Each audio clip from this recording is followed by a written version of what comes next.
on passe à notre troisième intervenant, donc Vincent Pinault, qui va nous parler des représentations des handicaps dans la littérature jeunesse. Lui aussi, il a plusieurs cordes à son arc, si j'ose dire, puisque orthophoniste, doctorant en psychologie, qui va nous parler de la jeunesse. Alors, de la littérature de jeunesse, une thématique qui est très importante dans le cadre du pôle universitaire angevin sur la jeunesse, puisque il y a une chaire qui s'intitule Raconter des histoires pour grandir ensemble, qui est portée par une collègue de l'université du Mans, Nathalie Prince. Et on est en lien aussi avec l'UNICEF pour le prix de littérature de jeunesse chaque année. Et la question du handicap revient régulièrement dans ce prix. Donc, je vous laisse la parole pour 20 minutes. Oui. Allez. Hop. Hein Voilà. Ouais. On est en train de régler. Oui, on est en train de régler, ne vous inquiétez pas. C'est pas grave, je commence. Allez-y. Dans tous les cas, oui. Donc effectivement, je m'appelle Vincent Pinault, je suis orthophoniste de formation initiale et également doctorant donc, en psychologie à l'université de Rennes 2. Et je travaille sous la direction de Lise Lemoine et Nathalie Marek-Breton. Et mon sujet de thèse porte sur les ouvrages de jeunesse comme outil de sensibilisation au handicap en vue de favoriser l'inclusion scolaire. Et moi, je travaille particulièrement sur la dyslexie. Et donc aujourd'hui, c'est le je vais vous présenter une revue de littérature scientifique sur la thématique des représentations de handicap dans la littérature.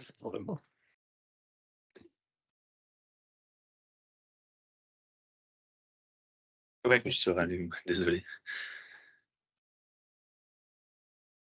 C'était joli comme bruit. C'était très agréable. Allez, c'est parti. Ok. Allez-y. Alors, pour commencer, on va essayer de définir un peu ce qu'est la littérature jeunesse. Donc, il s'agit d'un grand ensemble littéraire défini avant toute chose par son public. Alors, ça paraît évident, mais on va parler ici d'ouvrages qui s'adressent à des enfants, par opposition aux livres qui s'adressent à des adultes. Alors, on a beaucoup d'études qui s'intéressent à des ouvrages de la tranche d'âge des 3 à 11 ans, mais ce public peut être plus vaste en fait en fonction des définitions de la littérature.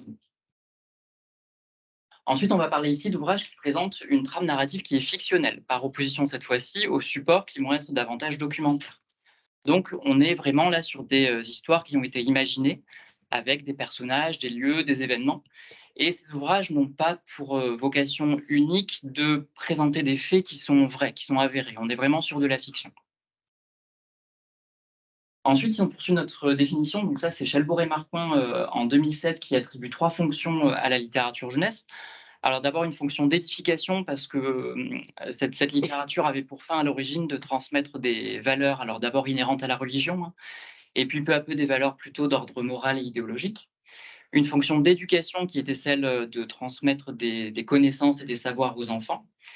Et une fonction de récréation, puisqu'il était nécessaire aussi que cette littérature, elle enseigne, mais sans ennuyer. Et donc, elle répond aussi aux attentes des enfants de s'amuser, de se divertir. Et enfin, Anne-Marie Chartier, en 2010, a attribué également 2 caractéristiques à cette littérature jeunesse. Donc, une caractéristique de miroir et une caractéristique de filtre. Alors, miroir, parce que la fiction, en fait, va servir de miroir identificatoire à l'enfant. Et donc, celui-ci va pouvoir, alors déjà, lui, se reconnaître dans les ouvrages et reconnaître aussi des motifs qui lui sont familiers. Et la reconnaissance de ces éléments va permettre à l'enfant de s'approprier vraiment subjectivement le livre qu'il est en train de lire. Pour autant, il ne s'agit pas d'une appropriation qui est servile parce que justement, l'ouvrage a aussi cette caractéristique de filtre. Filtre cette fois-ci, puisque la fiction est reconnue comme de la fiction, et donc comme une espèce de faire semblant qui va occasionner une distance critique. Et donc cette double caractéristique, elle permet un double mouvement chez l'enfant, entre d'une part donc cette appropriation subjective, alors j'y reviendrai plus tard, mais le vécu par procuration de l'œuvre, et d'un autre côté, eh bien, justement la mise à distance d'éléments qui peuvent être compliqués pour l'enfant. Et c'est justement ce double mouvement qui va permettre d'engager des discussions avec les enfants autour de thèmes qui sont douloureux ou délicats à aborder. Alors là, je vous ai mis quatre thèmes qui effectivement peuvent être compliqués à traiter avec les enfants. mais qui pourtant ont été, eh bien, sont présents en littérature jeunesse et dont les représentations ont été aussi étudiées par la recherche. Donc, par exemple, vous voyez la thématique de l'immigration avec l'étude de Fanny Maly en 2016. Alors, si on se penche un petit peu plus maintenant sur les personnages littéraires en eux-mêmes, donc je parlerai aussi des héros, hein. Donc ces héros sont bien sûr des éléments essentiels, hein, des ouvrages. Alors déjà, ils permettent eh bien, la simulation d'une expérience subjective. Alors en ce qui nous concerne, ça va être la simulation des expériences que vit le personnage en situation de handicap. Et le jeune lecteur va en quelque sorte vivre par procuration ces expériences-là. D'autre part, ces héros, ils permettent aussi de stimuler l'empathie et la compréhension de l'altérité, notamment grâce au procédé narratif de focalisation interne. Donc, ce procédé selon lequel le narrateur se situe à l'intérieur d'un personnage, et donc on a accès à toute l'individualité de ce personnage. Et donc, petit à petit, hein, ces ouvrages de littérature jeunesse sont apparus comme des outils qui pourraient être intéressants pour favoriser l'inclusion scolaire. Alors effectivement, si on écoute les témoignages d'élèves ou d'anciens élèves en situation de handicap, hein, l'école n'est pas toujours reconnue encore comme un lieu de socialisation qui est bienveillant. Et l'un des freins à cette inclusion réside encore dans le regard que portent les élèves à l'égard de leurs camarades avec handicap. Et donc, une des pistes envisagées, ça pourrait être donc de proposer la lecture d'ouvrages mettant en scène des personnages avec un handicap, notamment pour accélérer le développement de la théorie de l'esprit. Donc, la théorie de l'esprit, c'est cette capacité à attribuer à autrui des états mentaux qui sont différents des nôtres. Donc, par exemple, attribuer des émotions, des croyances ou des pensées. Et donc, il y a des résultats prometteurs sur le potentiel de la littérature jeunesse là-dessus. Alors, concernant précisément hein, la thématique du handicap dans la littérature jeunesse, on a vu apparaître peu à peu des héros en situation de handicap variés dans les livres pour enfants. Donc, vous voyez ici quelques exemples. Et alors globalement, aujourd'hui, hein, maintenant, ces ouvrages prônent une image positive hein, d'acceptation du handicap et de tolérance devant l'altérité. Et plus précisément, les auteurs de ces ouvrages, déjà, ils ont tendance à légitimer en fait la place du héros avec handicap dans la société, comme tout individu. Et de plus en plus, les auteurs montrent aussi des personnages qui sont forts, qui sont dynamiques et qui ont des aptitudes. Et donc, en cela, les ouvrages vont valoriser les caractéristiques des individus. Alors concrètement, les effets de ces ouvrages, ils sont notables, ils ont été aussi documentés par la recherche, hein. Alors déjà, on peut les utiliser auprès des élèves sans handicap. Dans ce cadre-là, ils vont contribuer à changer le regard sur le handicap. Ils vont aussi donner des informations sur les différents handicaps et sur leurs conséquences, notamment sur les conséquences sur la vie quotidienne ou sur la scolarité.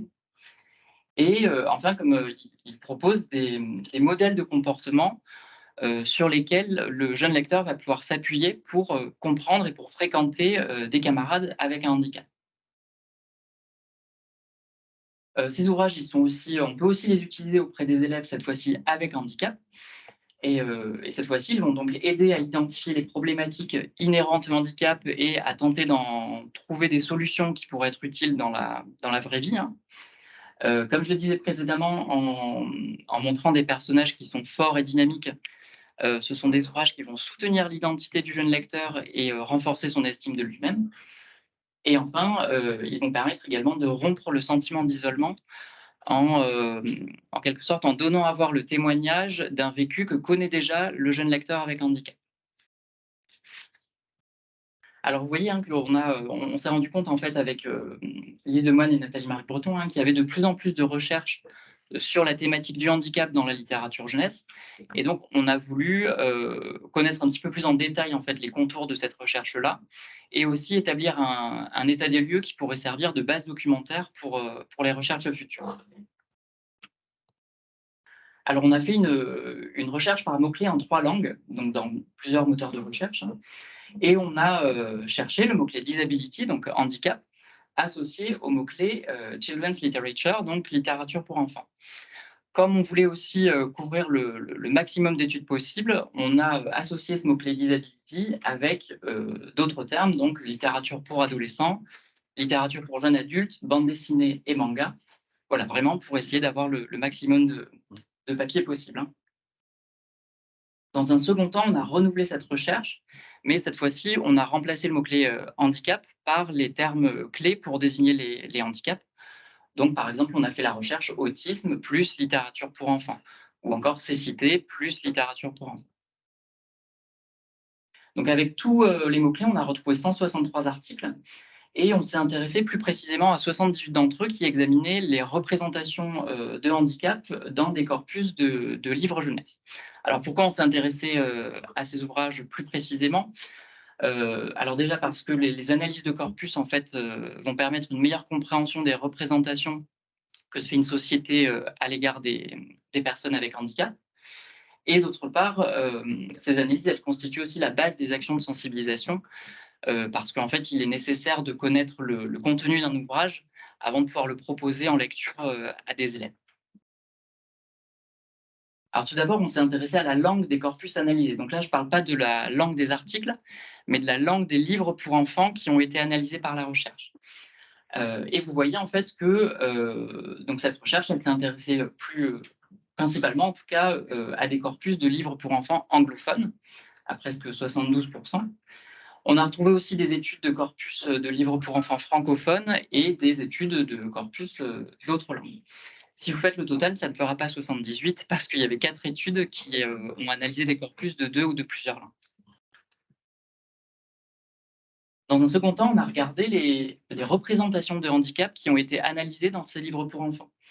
Alors là, je vous présente uniquement les 4 grandes catégories dont les représentations ont été le plus étudiées, mais il y avait d'autres catégories.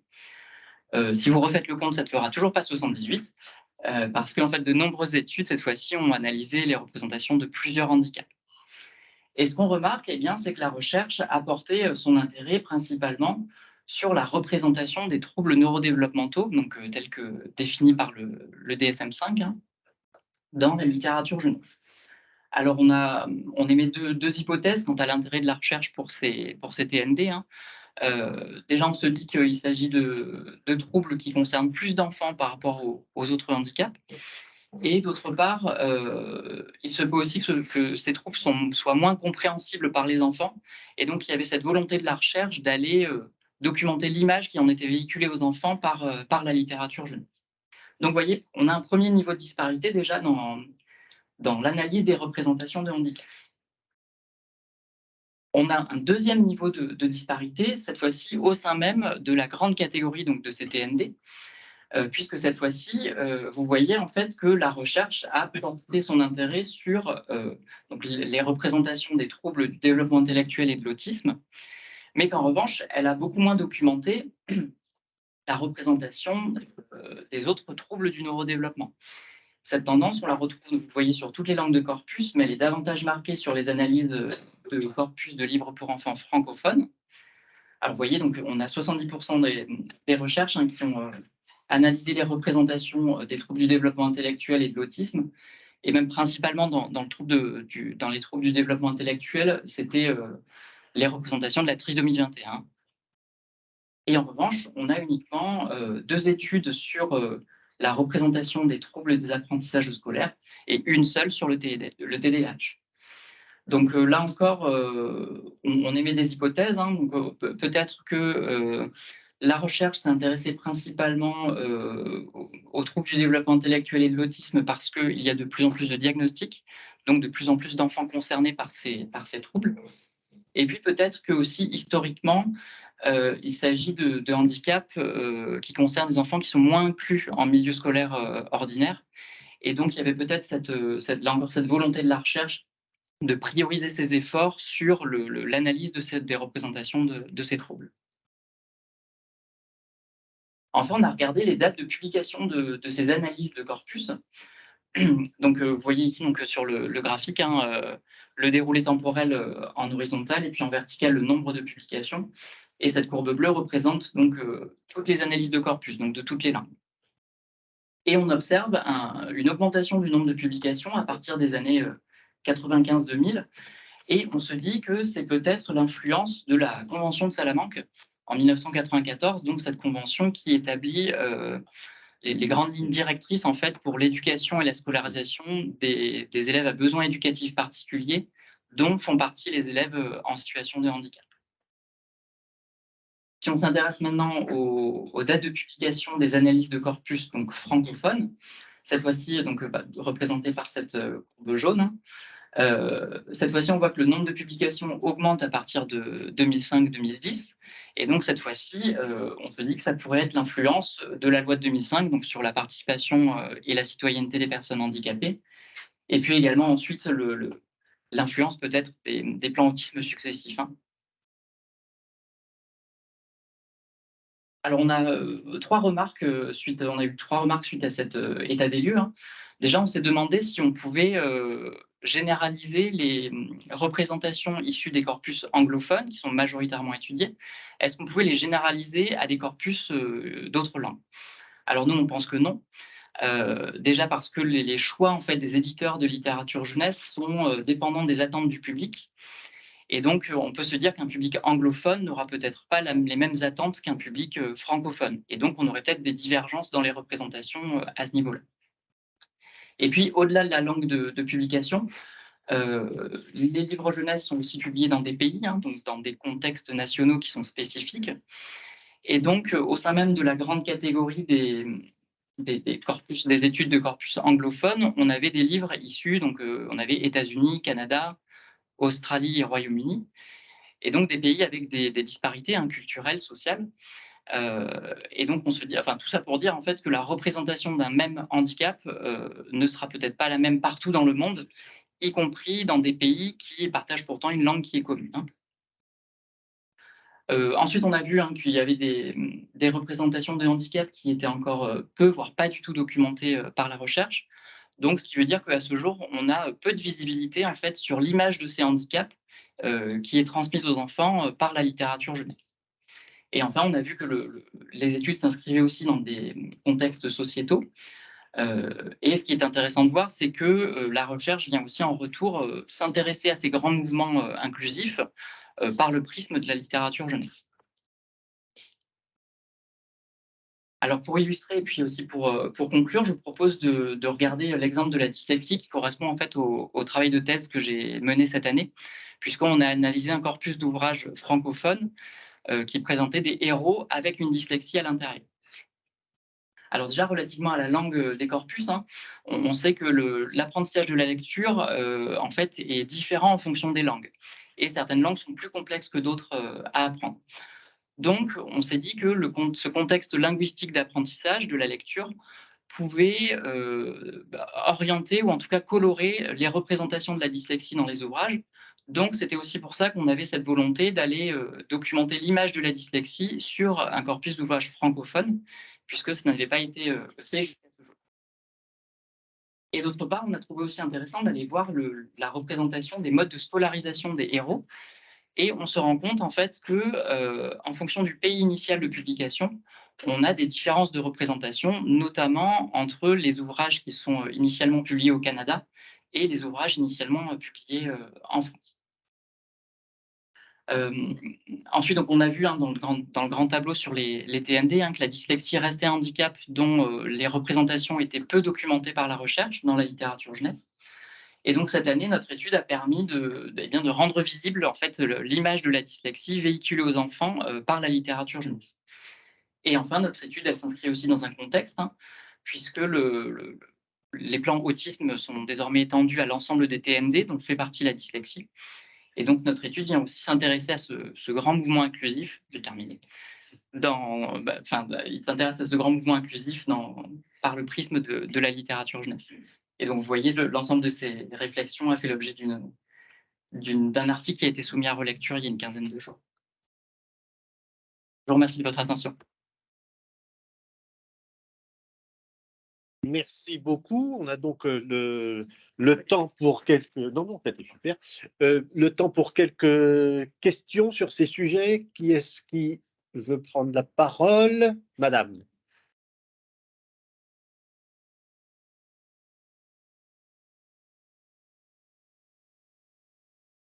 Présentation, je suis du coup Juliane de l'offre docteur en sociologie sur les fratries, donc rien à voir. Je me questionnais tout à l'heure parce que vous parliez des caractéristiques de la littérature de jeunesse, notamment avec cette notion de miroir au sens identificatoire de l'enfant.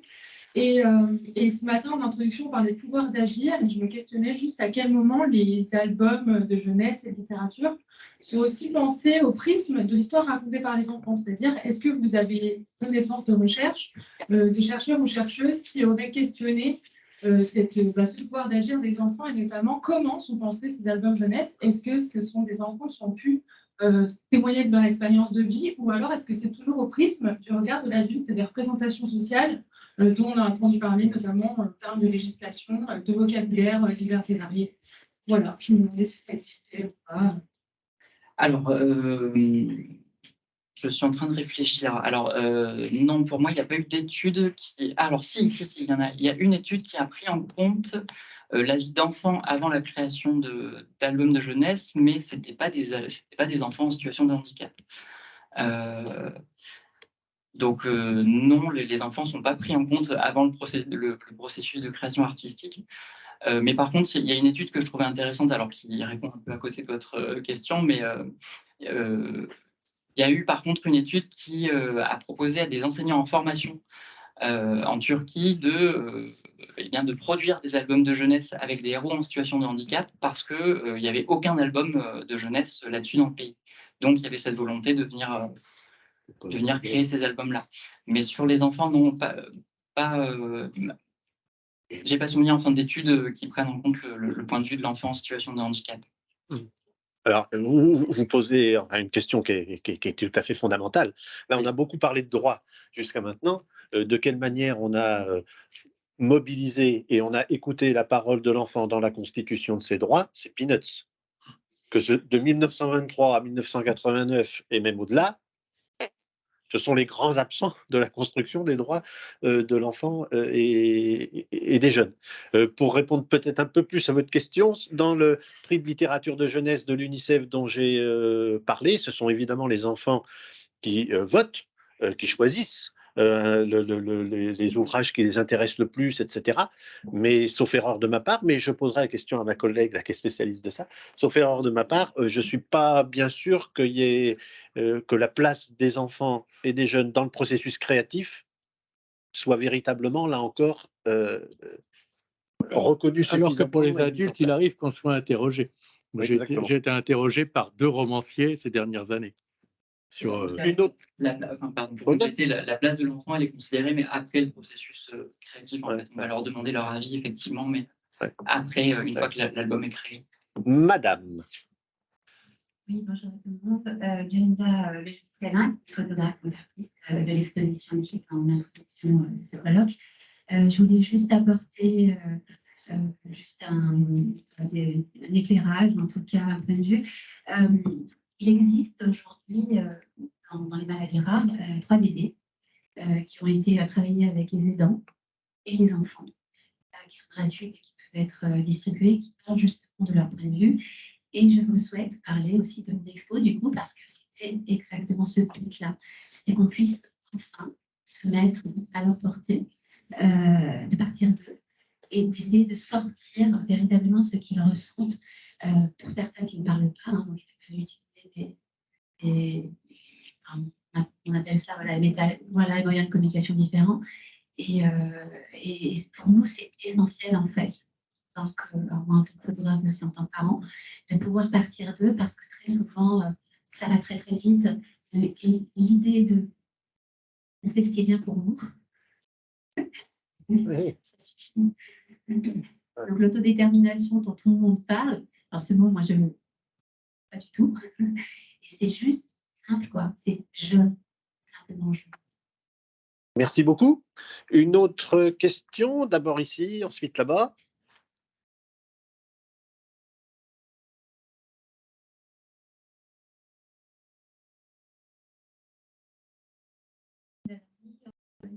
Également à Nantes. Je voulais savoir sur le travail de recherche. Là, ça a été donc vraiment la revue de la littérature avec le pourcentage des rapport aux différents types de handicap qui a été étudié. Est-ce que ce pourcentage il est très différent des publications en elles-mêmes? C'est-à-dire, est-ce que la recherche s'intéresse d'une façon plus importante à certains types de handicap, tandis que la littérature jeunesse, elle, va publier sur d'autres choses. Je ne sais pas si vous avez pu faire la distinction. Si, c'est vrai que c'est assez, en fait, c'est assez parallèle l'intérêt de la recherche avec le nombre de publications. Et on s'est rendu compte aussi, si je reprends peut-être le grand tableau là, par rapport aux troubles du développement des coordinations, donc anciennement la dyspraxie, que finalement il n'y avait aucune étude qui s'y intéressait, mais aussi parce qu'il y avait très peu d'albums et d'ouvrages jeunesse qui étaient consacrés à ce handicap. Et donc finalement, eh ben, faute de combattants, ça n'a pas été étudié, quoi. Oui. Il n'y a pas de biais, quoi. Vous n'avez pas identifié de biais entre, j'allais dire, l'approche par la recherche des corpus, finalement. Non. Ouais.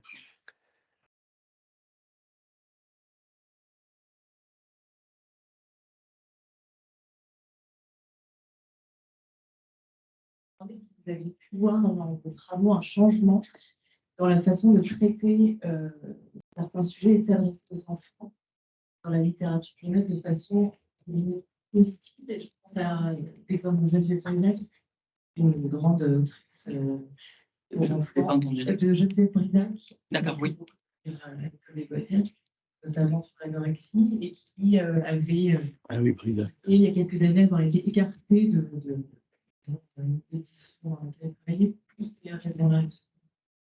Alors oui, en tout cas, il y a une équipe de recherche qui, alors américaine, hein, qui fait des études un peu diachroniques sur le temps long, sur le temps long, en tout cas d'une vingtaine d'années.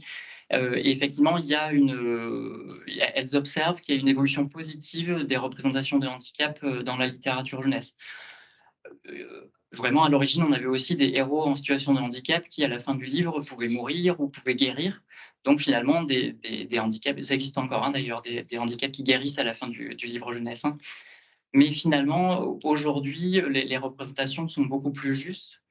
Et d'autre part, on a des personnages maintenant qui sont des personnages principaux.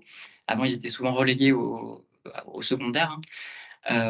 Et des personnages vraiment qui sont forts, qui vont participer à l'intrigue, qui ont des compétences, et ces compétences, ils arrivent à les mobiliser justement pour faire avancer l'intrigue du livre.